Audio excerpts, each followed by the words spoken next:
आता रिझल्ट चांगला. सांगा तुला कसं आहे.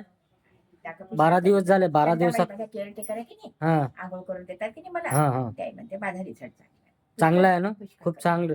आणि यांचं कसं पुराण आहे, वय जास्त आहे, त्या हिशोबाने धीरे धीरे आराम होईल. आता तुमचं हा तुमचं बरंच पैकी आराम आहे ना. 8 वर्षापासून तुम्ही डॉक्टरकडे करत होते, काहीच फायदा नव्हता ना. माझा तेव्हाचा 6 वर्षापासून. हा मग 6 वर्षापासून नाही, आपण 13 दिवसात 14 दिवसातच फरक दाखवला तुम्हाला, आहे की नाही. डाग काळे काळे दाखवाय पाय, वरत कराय पाय, हे वरत कर. मग काय पा पूर्ण डाग कमी झाले, असं ब्लॅक ब्लॅक दिसत होते, असा गंदा दिसत होता ना इतका. हा ह्या साईडचे पुरेच कमी झाले. आमच्या केअरटेकर पुरं पाय असं ढोपर तर क्लीनच झालं तुमचं. डाग पूर्ण ढोपराचे क्लीन झाले. हे बी झालं क्लीन. मग आता ते बाबा बोलत आहे की एवढं परवडत नाही शरीरात, जेव्हा औषधी चाल 2 चक्र मार अजून.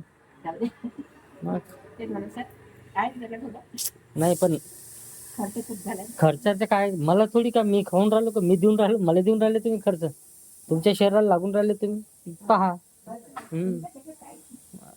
काय करायचं. मनात शंका असेल तुमच्या तर तुम्ही औषध बंद करू शकता.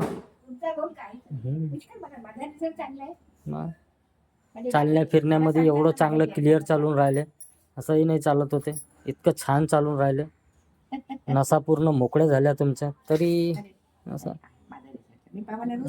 हा आता खर्चाने खूप त्रास, या महिन्यामध्ये खूप खर्च झाले, खूप झाले या महिन्यात. ही मशीन बंद पडली, काय दुरुस्त. त्याच्यानंतर माझी आरो मशीन आहे ना. बिमार पडला माणूस तर त्याला उपचार करावा लागेल का मरण माणूस. त्याला असं वाटतं